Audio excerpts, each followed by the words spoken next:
Welcome to your beautiful channel CV's Physics Tutorial, the place where you learn the jackass things in the physics. So in the previous lecture we discussed about the if any charge particle is entered perpendicular to the magnetic field then क्या क्या phenomena होता है उसके formula हम लोगों ने prove किया था. और जो when the charge particle is entered in the uniform magnetic field it trace circular path. Okay और सर्कुलर मोशन करता है तो वहां पे नेसेसरी जो सेंट्रीपिटल फोर्स रहता है वो प्रोवाइड करेगा QVB is equal to mv square upon r. और वहां से हम लोगों ने एक रेडियस निकाला था और रेडियस का फॉर्मूला मिला था हमें mv अपॉन q इंटू बी. You understand? समझ में आया था क्या? बहुत ही बढ़िया सा कंसेप्ट था. तो देख लास्ट लेक्चर में हम लोगों ने देखा कि अगर चार्ज पार्टिकल है वो मैग्नेटिक फील्ड की डायरेक्शन में है तो क्या होता है, तो फोर्स जीरो रहता है क्योंकि वहां पे velocity of charge particle and magnetic field both are parallel to each other हो जाते हैं. ठीक है. अगर हम लोग चार्ज पार्टिकल को परपेंडिकुलर एंटर करते हैं तो हमें एक बहुत ही बढ़िया सा फॉर्मूला मिलता है F is equal to QVB. Sine theta में साइन 90 की वैल्यू 1 हो जाती है. और एक तीसरा केस है बहुत ही बढ़िया सा, बहुत ही सुपर क्लासिक केस है बेटा. देख यहाँ पे अगर मैं किसी भी चार्ज पार्टिकल को मैग्नेटिक फील्ड के साथ थीटा एंगल पे एंटर करता हूं, किसके कौन से एंगल पे एंटर करता हूं बेटा? थीटा एंगल पे एंटर करता हूं. ठीक है. देख यहाँ पे ये पॉजिटिव चार्ज पार्टिकल है, ये मैग्नेटिक फील्ड इस डायरेक्शन में है. This one is the direction of magnetic field. मैंने चार्ज पार्टिकल को थीटा एंगल पे एंटर किया तो यहाँ पे वेलोसिटी थीटा एंगल बना रही है तो इसके दो कंपोनेंट, एक पैरेलल कंपोनेंट निकलेगा, एक परपेंडिकुलर कंपोनेंट निकलेगा. Parallel component v cos theta, perpendicular component v sin theta. तो तू यहाँ से देख सकता है ये जो चार्ज पार्टिकल है वो मैग्नेटिक फील्ड की डायरेक्शन में कितनी वेलोसिटी से जाएगा? v cos थीटा से जाएगा. और ये जब ये चार्ज पार्टिकल जब इस डायरेक्शन में v cos थीटा से जाएगा तो मैग्नेटिक फील्ड की उसके ऊपर कोई इफेक्ट नहीं होगी. वो चीज ध्यान में रखना. वेरी वेरी मोस्ट IMP बेटा. इज इट क्लियर और नॉट? ओके. अगर अगेन एक बार देख, अगर मैं परपेंडिकुलर डालता तो cos 90 जीरो हो जाता. मैं किसी भी एंगल थीटा पे डाल रहा हूं. ठीक है. तो ये जो तेरा चार्ज पार्टिकल है वो मैग्नेटिक फील्ड की डायरेक्शन में कौन सी स्पीड से जाएगा? v cos थीटा की स्पीड से जाएगा और मैग्नेटिक फील्ड इसका कुछ उखाड़ भी नहीं लेगी. यू अंडरस्टैंड बेटा what I am saying that? समझ में आ रहा है? इज इट क्लियर और नॉट? हाँ. बट अगर ये v sin थीटा से जाएगा, अगर ये v sin थीटा से जाएगा तो इसका पाथ कैसा होना चाहिए? तो मैग्नेटिक फील्ड से अगर परपेंडिकुलर ये चलता है तो इसका पाथ सर्कुलर होना चाहिए. लेकिन यहाँ पे किसी भी एंगल थीटा पे चल रहा है तो इसका एक एक्स्ट्रा पाथ मिलता है जिसको हम बोलते हैं हेलिकल पाथ. जिसको हम क्या बोलते हैं? Helical path. देख यहाँ पे ये तुझको अगर मैंने v स्पीड से चार्ज पार्टिकल को एंटर किया तो इसका पाथ तुझे ऐसा मिलेगा. इसको हम बोलते हैं हेलिकल पाथ. क्या बोलते हैं? Helical path. क्या बोलते हैं? Helical path. Very very most IMP. Is it clear और नॉट? और तू यहाँ पे देख सकता है ये चार्ज पार्टिकल ने यहां से यहां 1 रिवॉल्यूशन कंप्लीट किया, फिर से वो यहां से यहां आया. ठीक है. देख उसने यहां से अपनी जर्नी स्टार्ट की तो फिर से ये अपनी सेकेंड वाली पोजीशन पे यहां पे आएगा. तो ये दोनों के बीच का डिस्टेंस इसको हम बोलते हैं पिच. इसको हम क्या बोलते हैं? Pitch. Pitch it is a one type of distance. Pitch it is a one type of distance. Sir मैं इसको पिच बोल सकता हूं? हाँ इसको भी आप क्या बोल सकते हो बेटा? पीच बोल सकते हो. क्या बोल सकते हो? पीच. पीच का मीनिंग क्या होता है? व्हेन जब भी चार्ज पार्टिकल अपनी रिवॉल्यूशन देख अपनी जर्नी यहां से स्टार्ट करेगा, यहां खत्म करेगा. ओके. तो जर्नी जहां से स्टार्ट की और खत्म की तो वो टाइम पीरियड t है. तो उसी टाइम पीरियड t में जो भी चार्ज पार्टिकल ने जर्नी खत्म की उसको हम बोलते हैं पीच. ओके. दिस डिस्टेंस इसको हम क्या बोलते हैं? पीच बोलते हैं. आइए चलिए थोड़ा सा थियरिकल कंसेप्ट समझ लेते हैं. The parallel component remains undeflected by magnetic field. ये जो पैरेलल कंपोनेंट है वेलोसिटी का it is undeflected by magnetic field. Magnetic field उसका कुछ नहीं उखाड़ सकती. हम लोग जानते हैं F is equal to QV, perpendicular वहां पे होता है ना. ठीक है. So charge particle continuous to move along the field with a speed v cos theta. जो हमारा चार्ज पार्टिकल प्लस क्यू है वो मैग्नेटिक फील्ड की डायरेक्शन में कौन सी स्पीड से जाएगा? v cos थीटा की स्पीड से जाएगा और मैग्नेटिक फील्ड उसका कुछ नहीं कर सकती. इज इट क्लियर और not? Okay. Due to perpendicular component of the velocity का जो परपेंडिकुलर कंपोनेंट है कौन सा है? v sin theta. Particle experience a force तब पार्टिकल, अरे हमने देखा था ना, परपेंडिकुलर कंपोनेंट होता है तब भी तो पार्टिकल फोर्स एक्सपीरियंस करता है। फोर्स की डायरेक्शन भी मैंने आपको बताई थी। क्या बताई थी फोर्स की डायरेक्शन? याद करो। देखो मैग्नेटिक वेलोसिटी किस डायरेक्शन में है? वेलोसिटी आपकी इस डायरेक्शन में है, ठीक है। मैग्नेटिक फील्ड कौन सी डायरेक्शन में है? तो मैग्नेटिक फील्ड ये रही है, सोचो कि इनसाइड है, ठीक है। तो थंब रिप्रेजेंट द फोर्स, तो आपको फोर्स की डायरेक्शन मिल जाएगी। फोर्स आपका इस डायरेक्शन में होगा। इज इट क्लियर और नॉट? ओके, वो तो मैंने आपको दिखाया है। वेलोसिटी वेक्टर से कौन सी डायरेक्शन में जाओ, जो भी मैग्नेटिक फील्ड है उस डायरेक्शन में जाओ। Thumb represent the magnetic force. Okay, तो कौन सा फोर्स एक्सपीरियंस करेगा? F is equal to Q V perpendicular into B. Most IMP बेटा, मोस्ट आईएमपी, ये वाला केस ध्यान में रखना, क्योंकि यहां पे फॉर्मूला मैटर करता है। अगर ये फॉर्मूला ही हमें याद नहीं आया तो हम कुछ नहीं कर सकते। इज इट क्लियर और not? So we will write F is equal to Q V perpendicular to B. वहां पर हम ऐसा लिखते थे क्यू वी बी, वहां पे ऑलरेडी हमें पता था कि magnetic field and velocity already perpendicular है। यहां पे परपेंडिकुलर नहीं है, हमें कंपोनेंट लेना पड़ेगा। F is equal to Q V perpendicular into B. बोल समझ में आया? बोल V परपेंडिकुलर क्या है तेरा? V sine theta. Okay, very good. तो हम लोगों ने रेडियस निकाली थी, अगर तुझे याद है तो, the radius of the circular path याद है क्या? R is equal to M V upon Q into B. लेकिन V की जगह पे हम क्या लिखेंगे? V perpendicular. तो मैंने डाल दिया V परपेंडिकुलर। बोल V परपेंडिकुलर कंपोनेंट कौन सा है तेरा? V sine theta. तो V परपेंडिकुलर की जगह पे डाल दे V sine theta upon Q B as it is. Very very most IMP. अगर तुझे हेलिकल पाथ दिया है तो हेलिकल पाथ में अगर तुझे रेडियस निकालनी है बेटा, तो तेरा फॉर्मूला क्या बना बेटा? R is equal to M V sine theta upon Q into B. I hope you understand very well. बोल समझ में आया कि नहीं? इज इट क्लियर और नॉट? ओके, यहीं से अगर तुझे निकालना है पीरियड ऑफ रिवॉल्यूशन, मीन्स कि ये वन रिवॉल्यूशन करने में उसको कितना टाइम लगेगा, तो we have a formula T is equal to 2 pi R upon V perpendicular. Okay, V perpendicular क्या होगा? वी साइन थीटा, और R इज इक्वल टू ये वाली वैल्यू रख दे, वी साइन थीटा छमछम हो जाएगा। मैंने तुझे वहां पे भी बताया था, ये जो तेरा टाइम पीरियड है वो वेलोसिटी के ऊपर डिपेंडेंट नहीं है। तू उसे थीटा एंगल पे एंटर कर, कोई से भी एंगल पे एंटर कर, लेकिन वेलोसिटी है वो टाइम पीरियड है वो वेलोसिटी के ऊपर डिपेंडेंट नहीं है। तेरा टाइम पीरियड वहां पे भी यही आ रहा था और यहां पे भी यही आ रहा है, 2 pi m upon Q into B. बोल समझ में आया? इज इट क्लियर और नॉट? ओके, यहां से ये ओमेगा भी तुझे मिल जाएगा।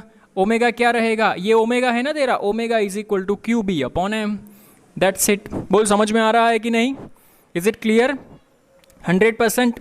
Okay, good good good theoretical concept. हाँ बेटा, ये देख मैंने एक नोट लिखा है, the linear distance travelled by a charge particle. तो चार्ज पार्टिकल का लीनियर डिस्टेंस ये है, v पैरेलल वेलोसिटी से ये लीनियर डिस्टेंस कवर कर रहा है।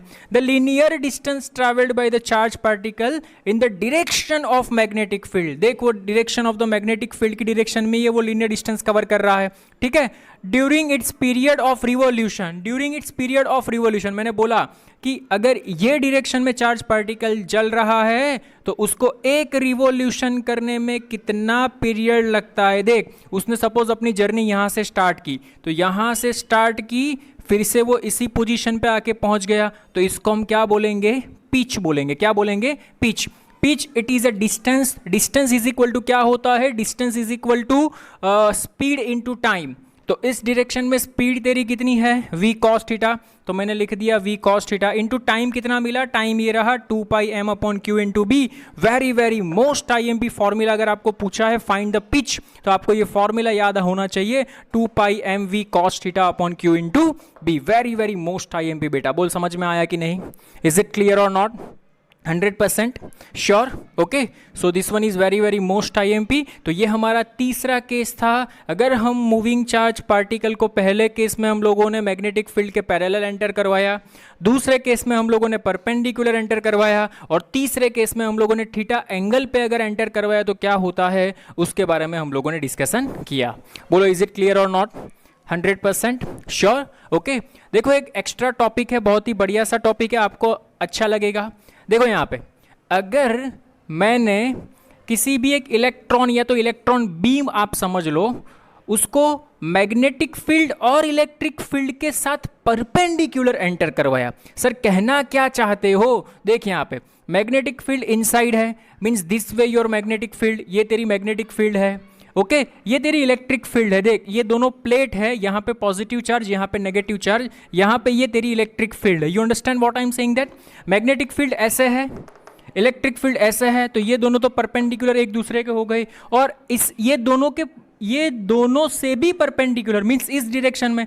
तू समझ रहा है मैं क्या बोल रहा हूँ? वो देख ये मैग्नेटिक फील्ड, ये मैग्नेटिक फील्ड जो मेरी 4 फिंगर है, ये मैग्नेटिक फील्ड जो मेरी सेंट्रल फिंगर है, वो इलेक्ट्रिक फील्ड इस डायरेक्शन में है, और मेरा थंब है ना, देखो this 3 are mutually perpendicular to each other, ये थंब है तो थंब इस डायरेक्शन में मीन्स ये भी परपेंडिकुलर हुआ, तो यहां से मैं इलेक्ट्रॉन को अंदर एंटर करवाता हूं। ठीक है, ये मैंने लिखा है S1 और S2, इसको हम बोलते हैं स्लीट। स्लीट का मीनिंग होता है अगर हमारे पास एक बहुत ही पतला सा कोई हम लोग क्या बोलते हैं उसको, पतला सा पेपर है, पेपर में छोटा सा हॉल कर दो, उसको हम बोलेंगे स्लीट। ये पतला सा पेपर है, उसमें छोटा सा हॉल कर दिया, ये भी स्लीट है, ये छोटा सा हॉल कर दिया, ये भी स्लीट है। ठीक है, तो इसमें क्या होता है, देख इसमें क्या होता है कि जैसे ही मैंने इलेक्ट्रॉन को, डिफरेंट चार्ज की बात करता हूं लेकिन मैं यहां पे इलेक्ट्रॉन की बात कर रहा हूं, जैसे ही मैंने इलेक्ट्रॉन को यहां पे एक्सलेरेट करवाया, क्या करवाया, एक्सलेरेट, v वेलोसिटी से इलेक्ट्रॉन जैसे ही स्लिट में से अंदर होगा, तो बहुत कम इलेक्ट्रॉन्स ऐसे होते हैं जो विदाउट डिफ्लेक्शन यहां से निकलते हैं, मींस अनडिफ्लेक्टेड होते हैं। अनडिफ्लेक्टेड का मीनिंग क्या होता है कि उसका डिफ्लेक्शन नहीं होता। कौन से चार्ज पार्टिकल ऐसे होते हैं जिसका डिफ्लेक्शन नहीं होता? वैसे ही चार्ज पार्टिकल होते हैं जिसका इलेक्ट्रिक फोर्स और मैग्नेटिक फोर्स बैलेंस होना चाहिए। क्या होना चाहिए?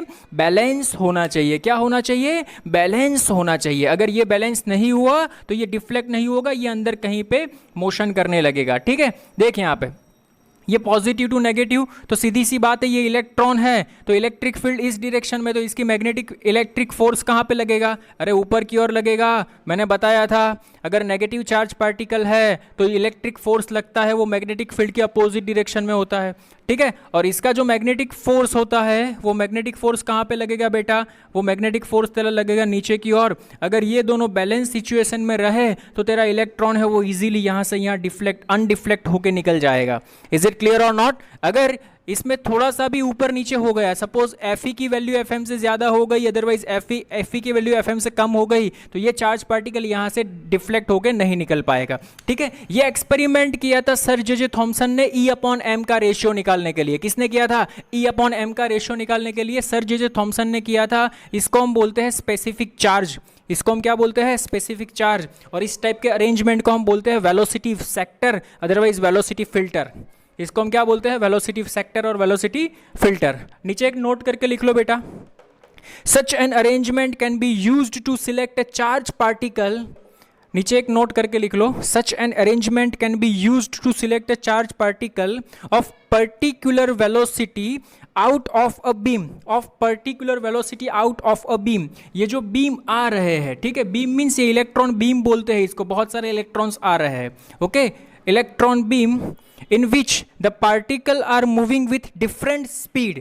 इसमें से जितने भी पार्टिकल्स होंगे, सपोज इलेक्ट्रॉन है लेकिन सभी इलेक्ट्रॉन सेम स्पीड से नहीं मोशन करेंगे, डिफरेंट स्पीड से मोशन करेंगे। ठीक है, ओके, तो with different speed, this arrangement is called velocity sector और velocity filter. Okay, and this method was used by sir J Thomson to determine the charge to mass ratio. Okay, charge to mass ratio, E/m ratio find करने के लिए किसने use किया था बेटा? Sir J Thompson ने इस type के अरेंजमेंट का यूज किया था।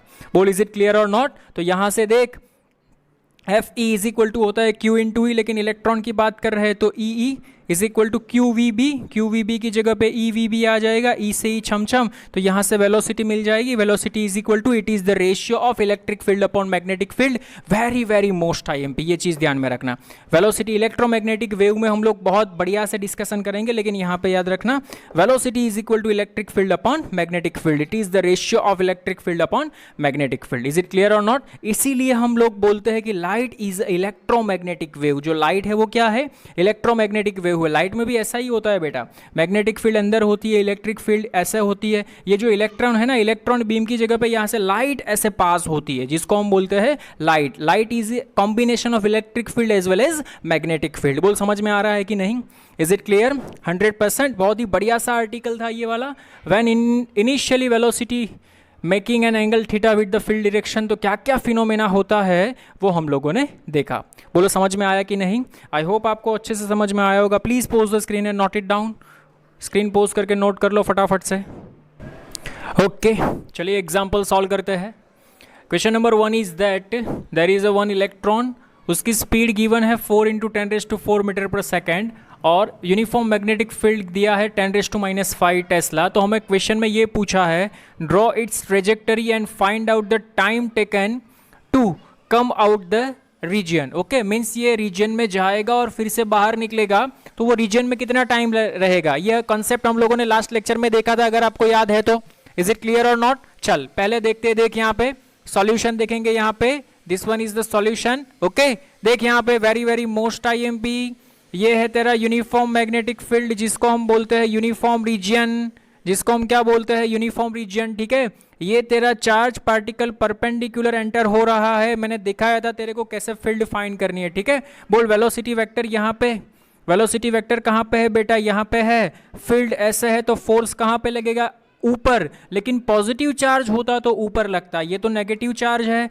ठीक है, जैसे ही एंटर होगा तो एंटर होके ऐसे फिर से यहाँ पे ऐसे बाहर निकल जाएगा। अरे समझ में आया कि नहीं? सर कैसे? अरे पॉजिटिव चार्ज होता तो इसका सेंटर मीन्स रेडियस यहाँ पे पड़ता, ये नेगेटिव चार्ज है तो इसका सेंटर यहाँ पे पड़ेगा। ये जैसे ही अंदर घुसेगा, जैसे ही अंदर घुसेगा इसका फोर्स एक इस डायरेक्शन में लगेगा, जैसे ही अंदर घुसेगा फोर्स एक इस डायरेक्शन में लगेगा और यहाँ से ऐसे बाहर निकल जाएगा। सो this one is trajectory. Okay आइए चलिए, तो पहले हमें क्या फाइंड करने को पूछा है? टाइम, कितना टाइम अंदर वो रहा। ठीक है, तो व्हाट इज द फॉर्मूला? बोल हमारे पास एक फॉर्मूला है बेटा, distance is equal to speed into time. ऐसा ही फॉर्मूला है ना कुछ, distance is equal to speed into time. You understand बेटा what I am saying? That distance is equal to speed into time. Is it clear और not? तो तू यहां से देख सकता है कितना डिस्टेंस कवर किया, पाई आर। तो मैं ऐसे लिख सकता हूं क्या, pi R is equal to V into T. तो यहां से टी को सब्जेक्ट बना दे, T is equal to pi R upon V. Pi की वैल्यू है, वी इज गिवन, आर मिल जाएगा। आर कैसे मिलेगा? But we know that R is equal to M V upon Q into B, है ना फॉर्मूला? डाल दे यहाँ पे। So T is equal to pi R, sorry pi upon V into R की वैल्यू डाल दे। क्या है आर की value? M V upon Q into B. देख वी वी छम छम हो गया। So T is equal to क्या मिला हमें? टी इज इक्वल टू हमें मिला pi M upon Q into B. बोल इज इट क्लियर और नॉट? समझ में आया? सभी वैल्यू तू यहाँ पे डाल सकता है। Pi is equal to 3.14, mass of electron 9.1 into 10⁻³ kg, charge of electron 1.6 into 10⁻⁻19 coulomb, और मैग्नेटिक फील्ड तुझे दिया है 10⁻⁵ टेस्ला। इसका सॉल्यूशन कर दे, जो आए वो तेरा आंसर। चल फटाफट से फाइंड कर, क्या आंसर बनता है वो जल्दी फटाफट से फाइंड कर। तेरा आंसर आएगा 17.87 इंटू 10⁻⁻7। ओके कैलकुलेशन कर लेना बेटा। अप्रोक्सीमेटली तू इसको ऐसे भी लिख सकता है 1.8 into 10⁻⁻6 second, 1.8 into 10⁻⁻6 second. Okay इस टाइप के क्वेश्चन पूछे जा सकते हैं। बोल समझ में आया कि नहीं? इज इट क्लियर और not? 100%? Okay okay very good. चल नोट कर ले फटाफट से, उसके बाद हम लोग देखेंगे नेक्स्ट वन। नेक्स्ट वन भी बढ़िया है, देख। Next one is that electron travels circular path of radius r is equal to 20 centimetre. तो सीधी सी बात है, r हमें दिया है 20 सेंटीमीटर, कन्वर्ट इनटू मीटर में इसको ऐसे लिख सकता हूँ 0.2 मीटर। ओके मैग्नेटिक फील्ड हमें दी है b is equal to 2 into 10⁻³ tesla, कोई प्रॉब्लम नहीं है। हमें क्या पूछा है? Calculate the speed of the electron, तो कोई गल नहीं। यहाँ से ये फॉर्मूला यूज करेंगे देख स्पीड के लिए, तो v is equal to Q B R upon M होगा। Okay so we know that r is equal to M V upon Q B, तो यहाँ से v को सब्जेक्ट बना दो। So we will write v is equal to Q B R upon M. सभी की value हम जानते हैं, कौन सा है? इलेक्ट्रॉन है, तो इलेक्ट्रॉन के लिए चार्ज क्या रहेगा? 1.6 इंटू 10⁻⁻19। मैग्नेटिक फील्ड दिया है क्या? हाँ सर दिया है 2 इंटू 10⁻⁻3। बोल डिस्टेंस रेडियस दिया है 0.2 डिवाइडेड बाई मास। मास कितना रहेगा बेटा 9.1 इंटू 10⁻31 kg। चल इसका सॉल्यूशन कर, सॉल्यूशन करते ही तेरा आंसर बेटा बनेगा, सॉल्यूशन फटाफट केएलसी पे दे देना, 7.0 इंटू 10⁻7 मीटर पर सेकेंड। ये तुझे मिल गई स्पीड। ओके बोल समझ में आया क्या?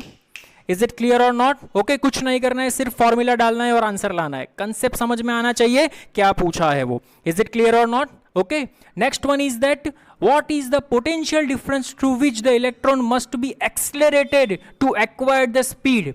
देख accelerated to acquire the speed, इसका मीनिंग क्या हुआ? जब वो accelerated होगा तो उसकी potential energy is converted into kinetic energy। Very good. तो देख पार्ट 2 के लिए हम क्या करेंगे, उसकी जो potential energy रहती है वो किस में कन्वर्ट होगी बेटा, काइनेटिक एनर्जी में कन्वर्ट होगी। This one is potential difference and this one is speed.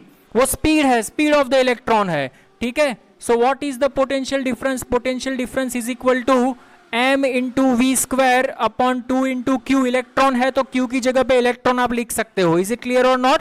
सभी वैल्यू हमारे पास है 9.1 इंटू 10⁻37। स्पीड हमने फाइंड किया, ये रहा 7 इंटू 10⁻7 का square, okay, upon 2 into charge on particle. Charge on particle क्या रहेगा 1.6 इंटू 10⁻19 कूलम। करो बेटा इसका सॉल्यूशन क्या आता है, जल्दी फटाफट से मुझे बताओ बेटा इसका सॉल्यूशन क्या आता है। अप्रोक्सीमेटली आपका आंसर आएगा 13.9 इंटू 10⁻3 वोल्ट।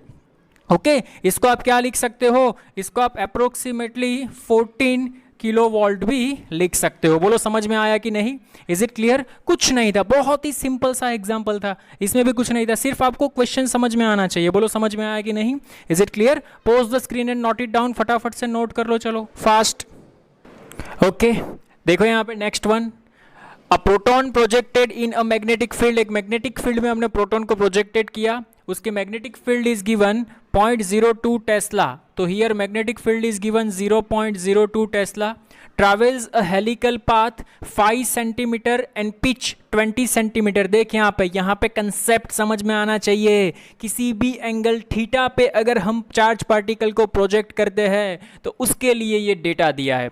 पिच का मीनिंग क्या होता है कि एल भी लिख सकते हो, लेकिन मैं यहाँ पे सिंपल से लिख लेता हूँ pitch. Pitch is equal to क्या दिया है 20 centimetre and travels a helical path. Helical path उसका मीनिंग ये दिया है कि बेटा आपको रेडियस यहाँ पे दिया है, इसका समझना, रेडियस आपको दिया है 5 सेंटीमीटर, कन्वर्ट कर देना 5 इंटू 10⁻² मीटर। तो क्वेश्चन नंबर ये पूछा है 1, V perpendicular and V parallel find करो। तो वी नो दैट, देख वी परपेंडिकुलर तो यही फॉर्मूला यूज करेंगे हम लोग। V परपेंडिकुलर, ये जो कंपोनेंट रहेगा V परपेंडिकुलर रहेगा, V perpendicular is equal to QBr upon M, that's it. बोल चार्ज ऑन प्रोटॉन कितना रहता है? तो चार्ज ऑन प्रोटॉन तो सेम रहता है 1.6 इंटू 10⁻19 कूलम। मैग्नेटिक फील्ड तुझे कितना दिया है 0.02 टेस्ला, 0.02 टेस्ला। रेडियस तुझे कितनी दी है बेटा 5 centimetre, 5 into 10⁻² upon mass. Mass is given, कहाँ गया, ये रहा 1 इंटू 10⁻27। चल फटाफट से कैल्सी में सॉल्यूशन कर, क्या आंसर आता है बता मेरे को, जल्दी फटाफट से कैल्सी में सॉल्यूशन कर, क्या आंसर आता है बता मेरे को। देख यहाँ से तू देख सकता है, फटाफट से कैल्सी में सॉल्यूशन कर, चल फास्ट।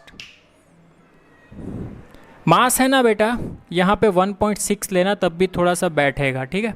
1 की जगह पे क्या लेना 1.6, ओके। तो तू यहाँ से देख सकता है, देख 1.6 छम हो गया, ठीक है। और यहाँ पे 10⁻27 ऊपर जाएगा, प्लस हो जाएगा, ये हो जाएगा तेरा 19 + 2 11, 19 + 2 21, 21 में से 27 6 जाएगा, 5 2 = 10। Your answer is 1 into 10⁵ metre per second. तुझे एक कंपोनेंट मिल गया, कौन सा कंपोनेंट मिला बेटा, परपेंडिकुलर कंपोनेंट तुझे मिल गया। इसका सॉल्यूशन कर देना, जो बचा तेरा आंसर आ जाएगा इजीली।